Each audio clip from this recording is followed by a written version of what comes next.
How much you're enjoying this year's BPL?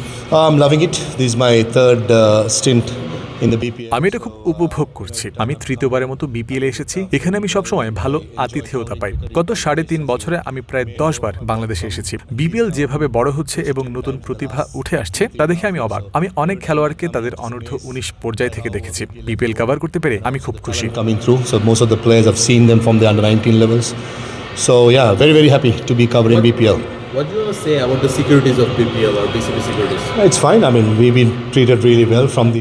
এটা ঠিক আছে। ব্রডকাস্টার হিসেবে আমাদের খুব ভালো যত্ন নেওয়া হয়েছে। নিরাপত্তা থেকে শুরু করে আতিথেয়তা যা প্রয়োজন ছিল সব পেয়েছি। বিসিবি এবং প্রোডাকশন কোম্পানি আমাদের খুব ভালো দেখাশোনা করেছে। We've been looked after really well.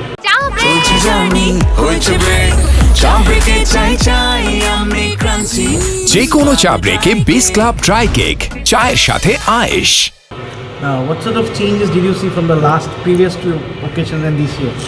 I think if I'm being really honest, it's much more competitive. সত্যি বলতে এবারে বিপিএল অনেক বেশি প্রতিদ্বন্দ্বিতাপূর্ণ। দলগুলো এখন অনেক শক্তিশালী। গত বিপিএলে রংপুর ও বরিশাল গ্রুপ পর্বে অনেক ডমিনেট করেছিল, এরপর রংপুর হেরে যায়। এবার ভালো খেলোয়াড়রা সব দলে বেশ চমৎকারভাবে ছড়িয়ে আছে। এ কারণেই Sylhet Strikers, Rajshahi Warriors, Chattogram Challengers এবং অবশ্যই রংপুর রাইডার্সকে শক্তিশালী মনে হচ্ছে।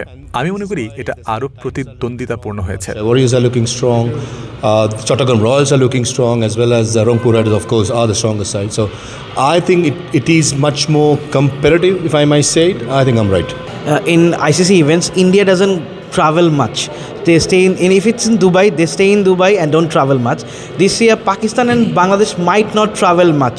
Do you feel it will give them a little edge more? Like if Bangladesh and Pakistan both play in Sri Lanka, it will give them a little more edge to stay quiet and come and do more good? Definitely less travel. অবশ্যই কম ভ্রমণ মানে কম ঝামেলা এবং এতে ক্লান্তিও নিশ্চিতভাবে কম হবে। তবে আধুনিক যুগের ক্রিকেটাররা এই বিষয়ে খুব একটা মাথা ঘামায় না, কারণ তারা প্রচুর ভ্রমণ করে। শুধু জাতীয় দলের হয়েই নয়, ফ্র্যাঞ্চাইজি ক্রিকেটেও তারা পুরো বিশ্ব জুড়ে ভ্রমণ করে। তাই আমি এতে খুব বিশাল কোনো সুবিধা দেখি না, তবে অবশ্যই এর কিছুটা ইতিবাচক প্রভাব থাকবে। আমার মনে হয় না একজন পেশাদার খেলোয়াড় ভ্রমণ নিয়ে খুব বেশি চিন্তিত হবে, কারণ তাদের একটি কাজ করার জন্য পারিশ্রমিক দেওয়া হয়। তারা পেশাদার এবং তারা জানে তাদের কি করতে হবে। One last question from my side. Any youngster that catched your eyes in this season till now? There are many players coming through. I mean, senior players are. অনেক খেলোয়াড় উঠে আসছে, মানে সিনিয়র খেলোয়াড়রাও ভালো পারফর্ম করছে। আমি বিপিএল এর চেয়েও বেশি অনূর্ধ্ব 19 দল নিয়ে কথা বলতে চাই। গত কয়েক মৌসুমে এশিয়া কাপের দিকে তাকালে দেখা যায় তারা সত্যিই ভালো করেছে। তারা এবার জিতেছে, মাঝে হয়তো সুযোগ হারিয়েছিল, কিন্তু আগে তারা সত্যিই ভালো করেছে। তাই সিস্টেমটি খুব ভালো কাজ করছে। নতুন খেলোয়াড়রা উঠে আসছে এবং একাডেমি অনেক ভালো খেলোয়াড় তৈরি করছে। বিশেষ করে বাংলাদেশের ফাস্ট বোলিং এর ভান্ডার সত্যিই খুব ইমপ্রেসিভ। আমার মতে এটি 1 নম্বর দিক। বিশেষ করে সব ফরম্যাটের জন্য যে পরিমাণ ফাস্ট বোলার এখন পাওয়া যাচ্ছে, তাই এটি অবশ্যই একটি ইতিবাচক দিক। ব্যাটারদের কথা বললে হ্যাঁ, ধারাবাহিকতার দিক থেকে আরও উন্নতি হতে পারে। আর আপনি যদি টি-20 বিশ্বকাপের স্কোয়াড থেকে বাদ পড়া খেলোয়াড়দের দেখেন, বাইরে কিছু ভালো খেলোয়াড় আছে। তাই যারা দলের সুযোগ পেয়েছে তাদের কোনোভাবে পারফর্ম করার একটি দায়িত্ব বা কাজ রয়েছে, কারণ তাদের পেছনে আরও মানুষ আছে। তাই আপনাকে পারফরম্যান্স ধরে রাখতে হবে। আমি মনে করি সামগ্রিকভাবে একাডেমি এবং বাকি সব যেভাবে কাজ করছে তা বাংলাদেশের জন্য ভালো ইঙ্গিত দিচ্ছে। Looking at how the academy and everything as well, yeah, it's looking good for Bangladesh. In your playing career, you used to bowl cutters also, slowers. How do you see Mustafiz's cutters?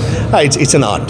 মুস্তাফিজের কাটার একটা শিল্প। কবজির সূক্ষ্ম ব্যবহারের মাধ্যমে slower দেওয়া একটা শিল্প এবং অভিষেকের পর থেকেই মুস্তাফিজ এতে দক্ষ। অনেক খেলোয়াড় তার বিপক্ষে বারবার খেললেও এখনও তাকে মোকাবিলা করতে কষ্ট হয়, যা প্রমাণ করে সে কতটা অসাধারণ। But still finding it hard to face it, so it shows it.